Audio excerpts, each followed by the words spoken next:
Will asked me to do something on harp, so I'm heading back to Sonny Boy. This is my kind of little take on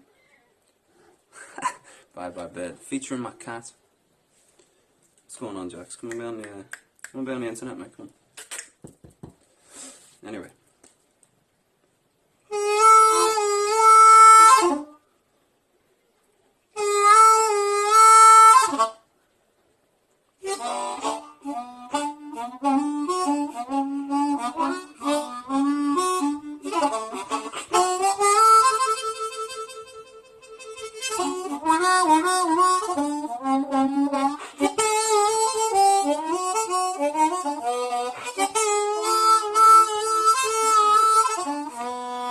Bye bye bird, bye bye bird, for bye bye bird, bye bye bird, bye bye bird,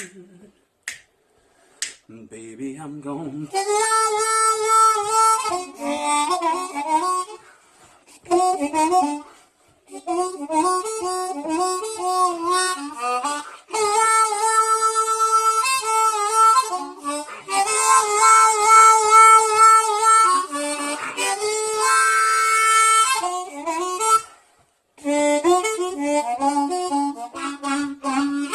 Bye bye bird, bye bye bird, bye bye bird, bye bye bird,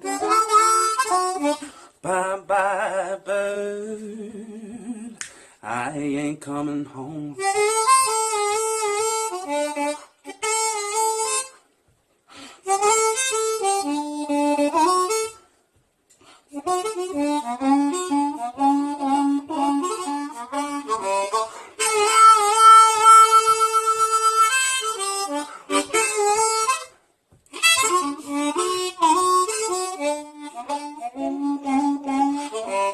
Say now, baby, I'm gone. Say, baby, I'm gone. Say, baby, I'm gone. Say, baby, I'm gone. Say, baby, I'm gone, and I'm not coming home.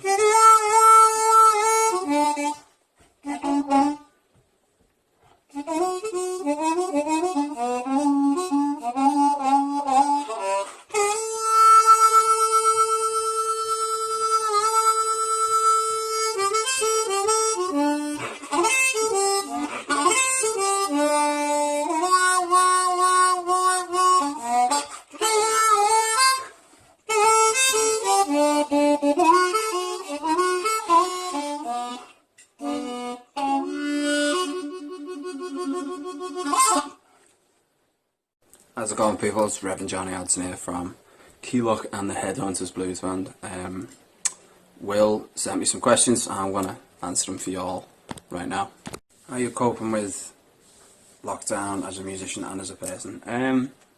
You know, as a person, I think I'm coping with it a lot better than I am as a musician. I get to kind of rest and I don't have to go to the 9 to 5 and everything. So honestly, as a person, I think I've probably the best I've felt in about 10 years.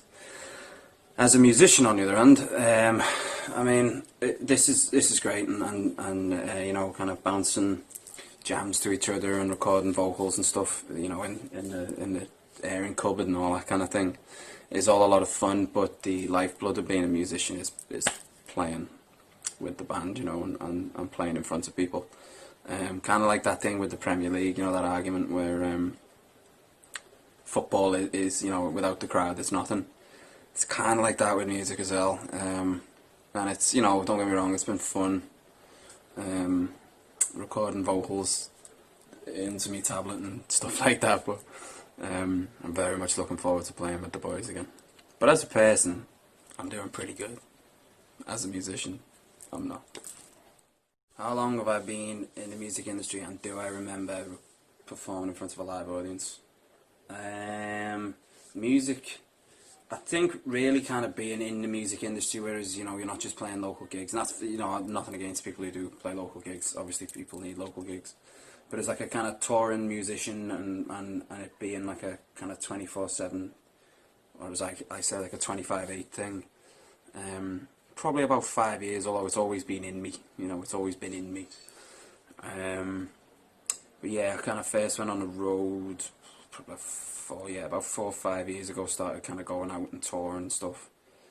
And it doesn't feel like that, you know.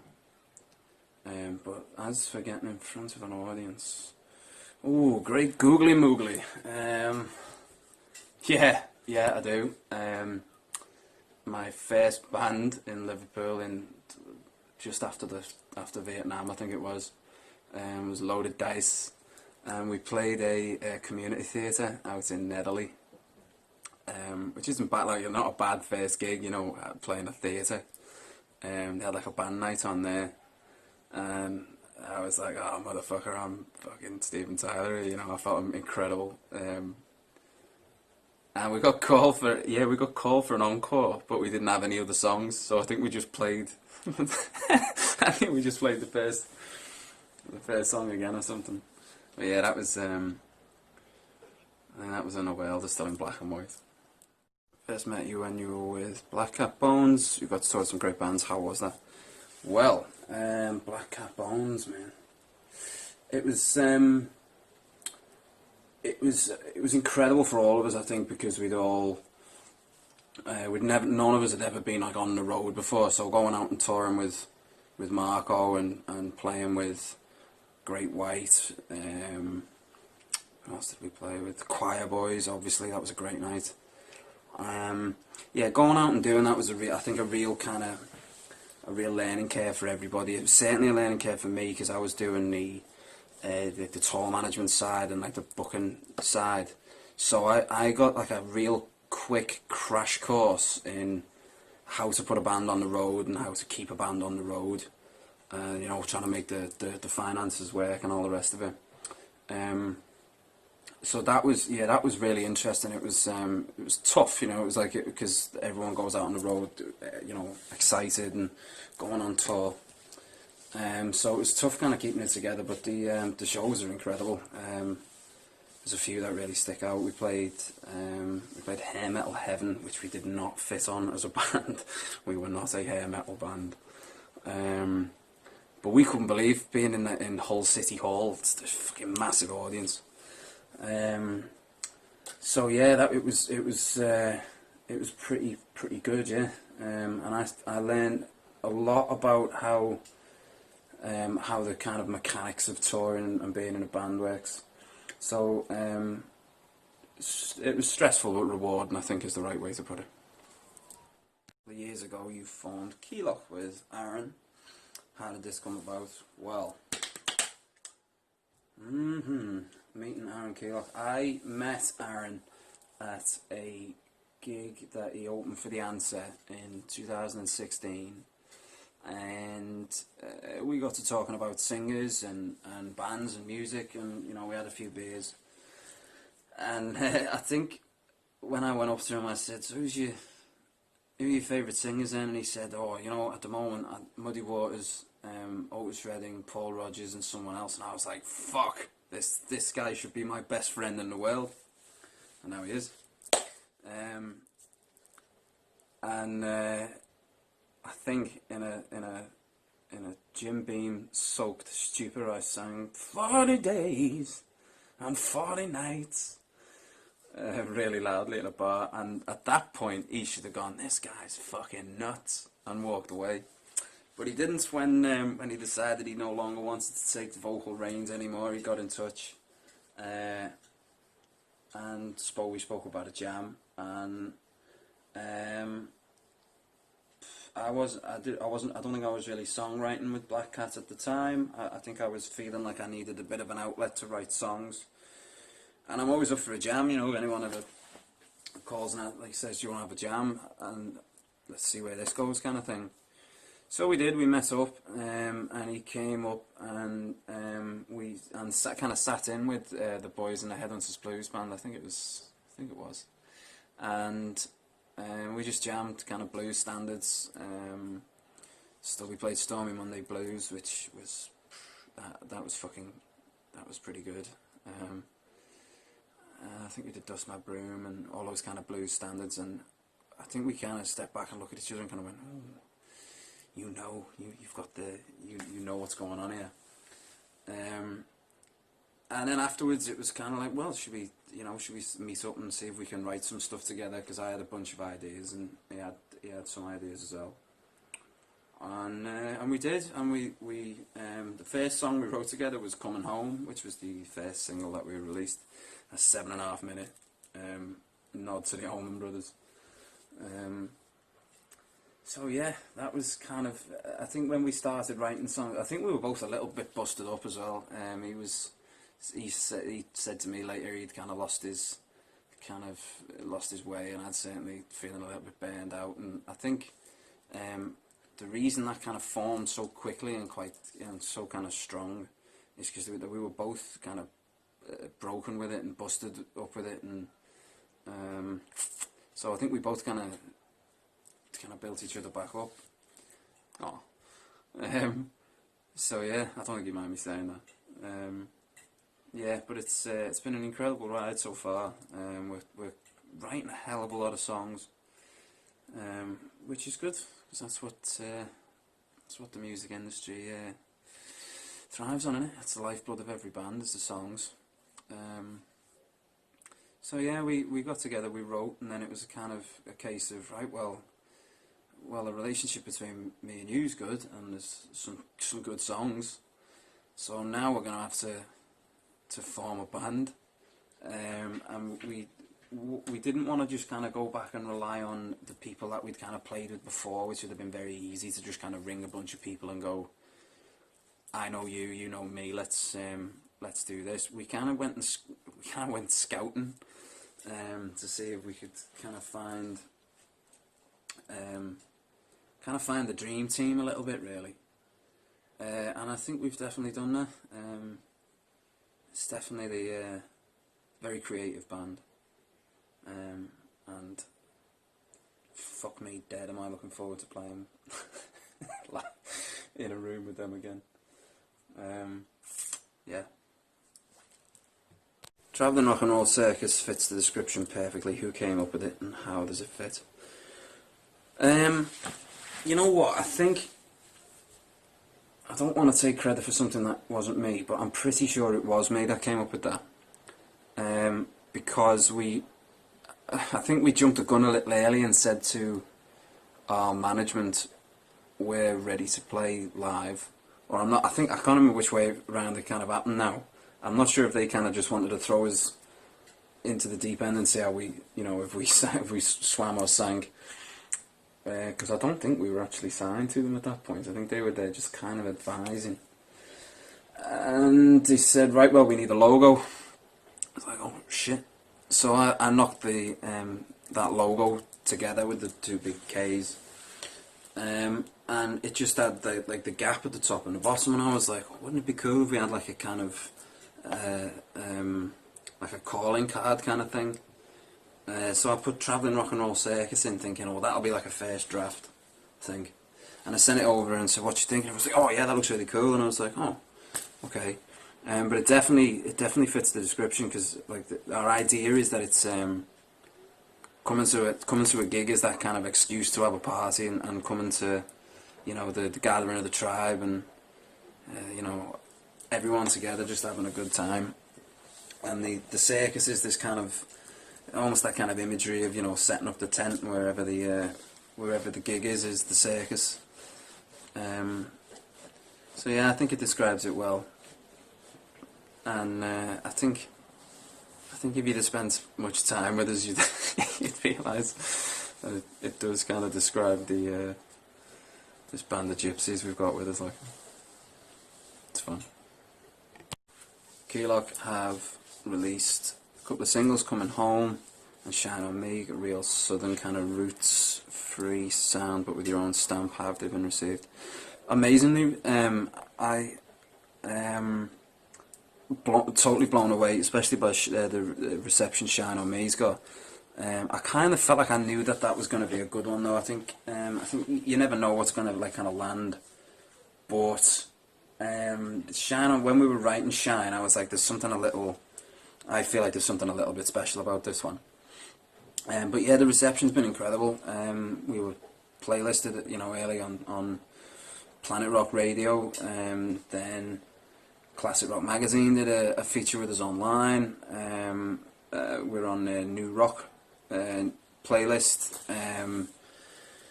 So yeah, totally kind of blown away with it, really, considering how fresh and kind of just out the blocks we are. We've, as you say, we've only released 2 singles. So yeah, the reception's been absolutely unbelievable. So thank you all for digging what we're doing, and there is more on the way. This leads me to the next question: can we expect a Keylock album in the near future? The short answer to that is no. It depends what you see as the near future, I suppose. We've more than got the material. There must be about 40 songs kicking about now, with more being added every day. But near future, probably not. No, I think maybe a couple more singles or an EP before an album, because we still need to build this castle. We still need to lay the foundations. I desperately don't want to just blow the first record on. Not blows it. Like I don't want to just waste the first album. I don't want it to be forgotten about. I want it to hit a little bit. So no, not yet. Although by the time we come to doing it, we might just do what Guns N' Roses did with Illusion and just release two doubles at once. But no, I think there'll be something soon, I should imagine. I think that's the most I can say about that. You're also the frontman for the Headhunters blues band. How did that start? It's been around 5 years. Firstly, I don't think we really actually have been around for 5 years. I think that is a lie that I used to tell to promoters so they book us. Sorry. Yeah, hard start. Well, I was asked by a bar in Liverpool to do a open mic, like a jam night. And I was like, I don't think this city needs any more jam nights or open mics or anything like that. It's dozens of them. Let's go for a kind of USP with the fact that it's going to be a blues night and you can come down and play the blues with the band and express all your emotions on a Monday. So I went about, that was my excuse then to kind of put a blues band together, which I did. Asked a bunch of guys, they all said yes. None of them are with us anymore. And we weren't called the Headhunters Blues Band at the time. I can't remember what we were called. We had I think we were called Jesse Rogers and the Outlaw Blues Band. Alias is Jesse Rogers. And then from there, I wanted Big Bill to join early on, but he said he wasn't really interested. But then I managed to coax him down for a jam, which he did. He came down for a couple of weeks, and I was like, I think I'm gonna have to pay him. So yeah, they kind of joined on. He was on the payroll, and then from there it was still like a kind of jam band. Then there was like a kind of rolling thing of members, and then as I was, I think we kind of became the Headhunters Blues Band. 2017, 18, around that kind of time. So yeah, I think the 5 years thing is something that I used to just. I was a little liberal with the with the truth for when I was trying to get his gigs out the city. When I was leaving Black Cat, I wanted to, as me and Aaron were forming Keylock, putting the band together, I wanted to get out on the road and just kind of go and enjoy myself really, and not have like some of the kind of pressures that previous touring had had, and just kind of go and play the blues and enjoy myself. So I think 2015, I think we're closer to 17. This lineup has been together probably since 2018, I'd say. about 3 years. And this lineup has made 2 albums, which we've toured the UK and Europe on twice on 2 kind of big, month-long tours. We've done a bunch of festivals as well. We've done a couple of little tours. We toured Fathers and Sons by Muddy Waters, from the blessing of the Morganfield family as well, which was just absolutely amazing. It was the 50th anniversary of the album being released, and I was like, well, that's as good an excuse as any. Let's book a bunch of dates. So yeah, it's a lot of fun. Very very different to touring original music.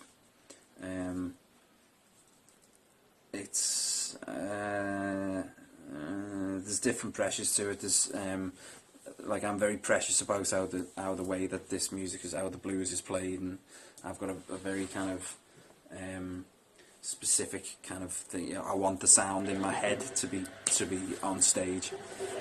I think we get that. Although we are currently looking for a drummer, so if there's any jazz, blues drummers, drop me a line. How much fun is it to play a style of music you obviously love, but is totally unrestricted to play on stage? It's amazing. It's a lot of fun. I'm guessing we're talking about key lock here, because with the Headhunters it is quite restrictive. It's the blues, the whole blues, and nothing but the blues. But with key lock it's totally unrestricted, and it's I think the thing that kind of bugs me, that a couple of people have said, oh, that's that kind of blues rock. That pisses me off, something chronic, because it's totally unfair to all of the other genres of roots music that are in that big magic cake to make it rock and roll. There's a hell of a lot of folk in there. There's a fuckload of gospel in there, and all that kind of back and vocal stuff that we do. There's country, soul. There is obviously blues in what we play, because you can't play rock and roll without the blues being in there. Otherwise, you're playing indie music. But yeah, the phrase blues rock gives me the ump, because it's got to have blues in it to be rock. It's just rock and roll. We're just rock and roll. We're a rock and roll circus. But yeah, no, it's incredible, because the page is a big blank page, and you can fill it with whatever colours you like. So that's a whole lot of fun, and converting my feelings into sounds. Yeah, with the Headhunters it's a little different though, because there is a restriction there. There is a kind of, I've got quite a quite a finite view of how that band should sound, and I think it's doing us favours really, because I want it to sound like a Chicago blues band, and I think we're kind of doing that. The people that come to see it seem to like it, so yeah. So it's restrictive and unrestrictive in the same kind of way really, because the blues is all about feelings, isn't it? Music, man. Fucking love music. It's fun. It's a lot of fun. You make a fantastic frontman because of your energy and personality, which comes across in bundles on stage. Thank you. Does it take work, or have you always had the confidence? Going back to that first gig that I was speaking about before, Loaded Dice, all those moons ago.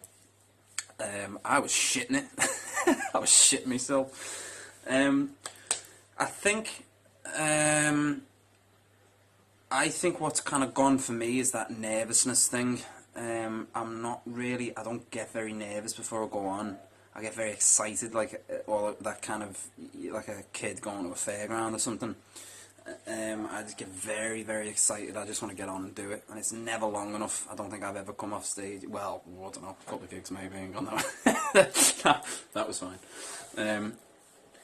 But most of the time, like if the band's cooking and the audience are enjoying themselves, I quite happily stay there for a long time. The Headhunters Blues Band used to do a residency for 4 hours, and some of those nights just used to flash by like that. Flash.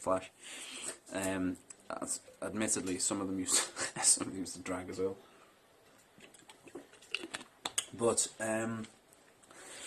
I think I think what you learn to do more is kind of control that energy from nervousness into a kind of excitement. I did anyway. I can't speak for everybody, but I think that's the thing that takes work more so. And then kind of just being yourself on stage, I think, is the key. Just be honest, you know. I find if I'm not enjoying a gig, I find it really hard to make it look like I am. Not as much as Big Bill Ryden, who looks like someone's just pissed in his coffee. That face like fucking thunder. But yeah, no, I don't know. I don't think. I think there's probably it's always been there. It's just channeling that energy in it. Fucking hell, that was a very hippie answer, wasn't it? Play harp on stage, which really adds to a performance. Are there any other instruments you play or would like to learn to play? Well, funny enough, yeah, I do play harp, and I love playing harp as well. Just there's so many good harp players that I really do look up to. Sonny Boy Williamson, which I've recorded before, but I'm presuming might be at the end. Could be after this. Sonny Boy Williamson is probably my favourite harp player in the world. Closely followed by Paul Butterfield, Little Walter, Junior Wells' harp playing, Big Walter, Jerry Portnoy. I love Jerry Portnoy's playing. I love that era of Muddy Waters actually. Then there's you know, there's so many. James Cotton is another guy. Sonny Boy the First. Yeah, so as regards to learning, I've actually spent lockdown learning how to play guitar. I've never really been a guitar player. I've always tried to surround myself in all the bands I've been with absolutely top draw guitar players, which I think I've managed to do pretty fucking well. Remembering Black Hat Bones, just phenomenal player, possibly the fastest fingers in the West. Big Bill Ryden's just the best blues player I've ever seen. You know, I hope he doesn't watch this, because he's got a fucking big head. And Jesus Christ, what can I say about Aaron Keelock that hasn't been said in Classic Rock Magazine, you know? The guys at, like, Aaron's a very, I tend to find, not always, but a lot of the time, those guys who can solo like a motherfucker struggle to write, like, songs and really build a song, and those guys that can really build a song struggle to solo. Not always, it's just a kind of generalization that I have come across a few times. But he's got both, you know. He's the perfect person that as a singer that like you want delivering all these songs to you. I'm not gonna suck his dick too much because he's you all know how good he is. But yeah, no, I'd like to play a little bit more piano. I do kind of tinkle on piano. I know how to play Bad Company. In fact, I just seem to know how to play Bad Company songs. I've just played a Bad Company song on the guitar. Paul Rodgers is my absolute vocal hero. But yeah, I'd like to get better at guitar, so I've spent a lot of lockdown learning, because really before lockdown I could, you know, pick up a guitar and knock a couple of chords out, but I've never played. I did play rhythm really badly once live for Black Hat Bones at an acoustic thing, and it was it was questionable to say the least. So I thought, you know, maybe this is time, especially as a songwriter, I should sit down and learn how to play guitar a little bit more. But I've never played and sang, so this one is a first, so I hope you enjoy Do Right By Your Woman. If you had a chance to share a stage with any artist, firstly, alive, still with us today, and those who've passed away, who would they be and why? Fucking hell. Alright. It's gotta be, I'd have to, yeah, it'd have to be Paul Rodgers. Although I think he'd be stood there going, that's a cheap imitation of me, son. and I'd be like, yes, it is. I say I sold my soul to the devil for the voice of Paul Rodgers, and I got this kind of Tesco value version of it, and now I can't get a refund. Try and get hold of the devil for your soul back, you know. But yeah, no, I'd say Paul Rodgers is definitely up there on my list of people. But then there's, crikey, there's a whole other amount of people I'd like to jam with. I'd love to have a jam with the boys in Rival Sons, Blackberry Smoke. Deborah Bonham is someone I'd love to sing with. She's a phenomenal singer. If anyone doesn't know about Deborah Bonham, John's sister, phenomenal singer. She's certainly on my list of people to have a sing with. Buddy Guy, Bobby Rush.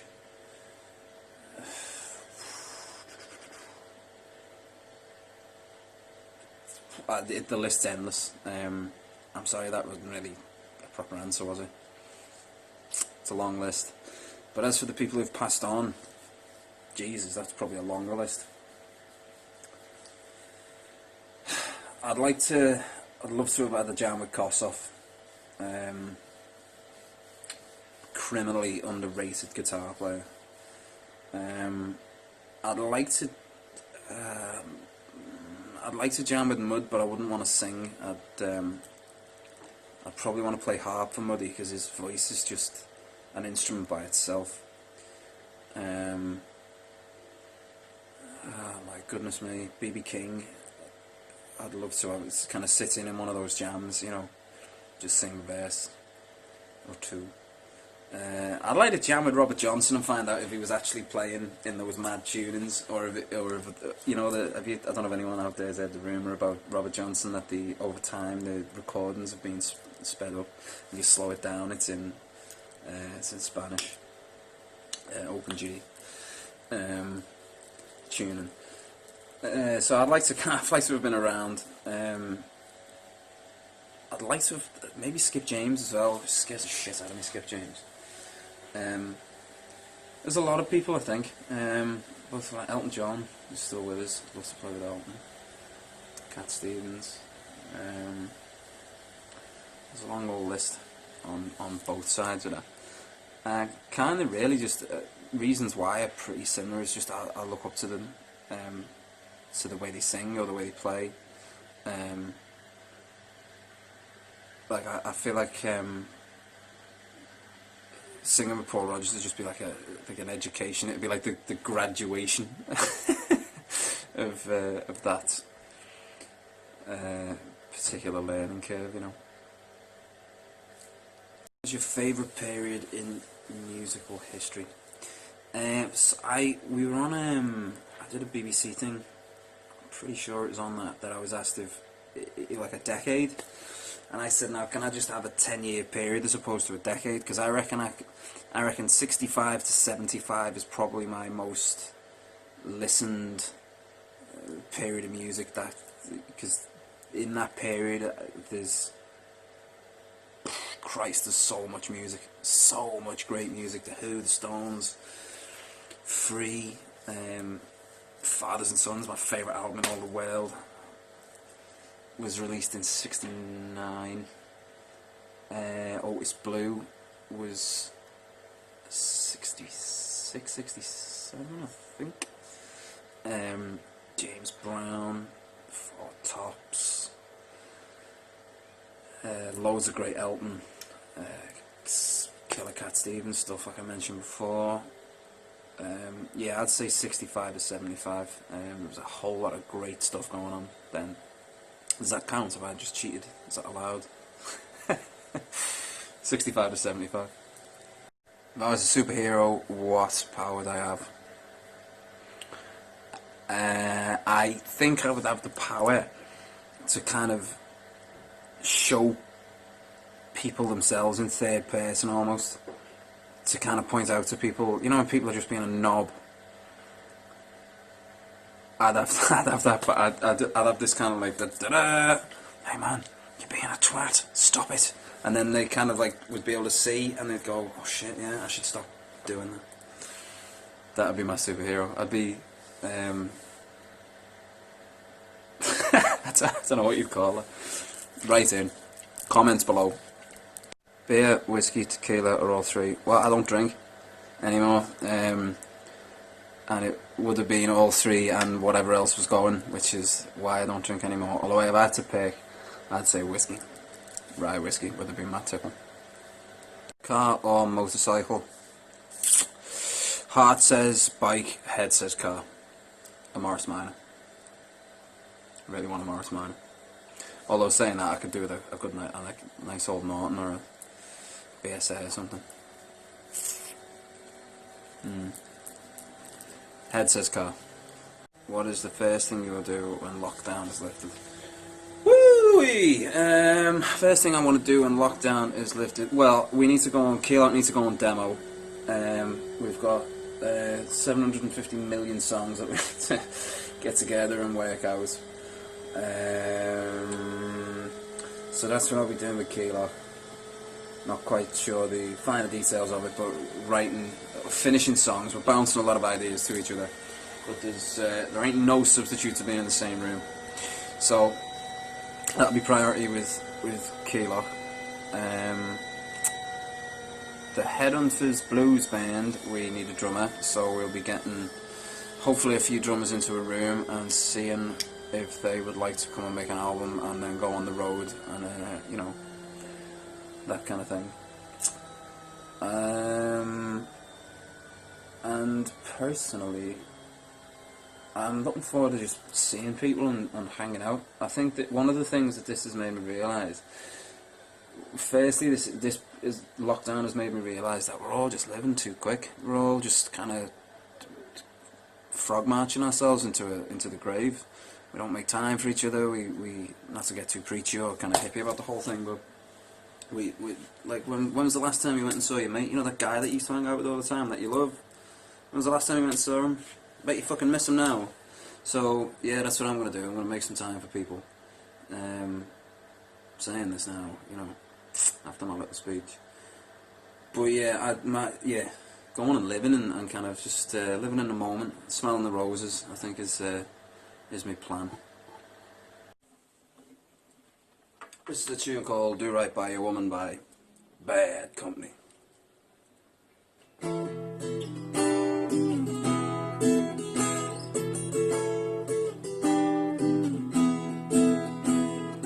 Do right by your woman, she'll do right by you.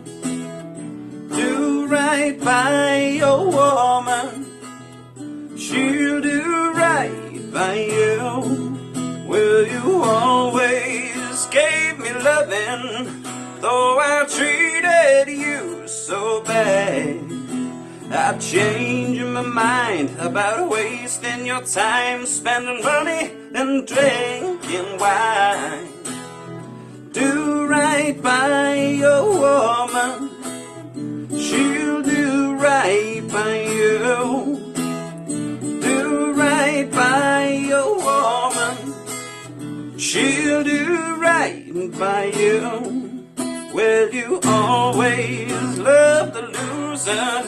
But it's different for me now. I changed my plan, I'm gonna be a better man. I tell you so you understand. Do right by your woman, she'll do right by you. Do right by your woman, she'll do right by you.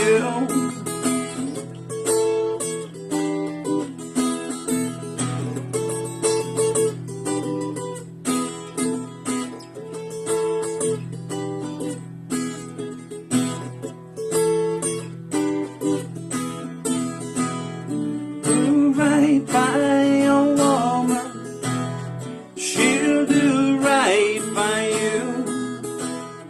Do right by your woman, she'll do right by you. Do right by your woman, she'll do right by you. Do right by your by you.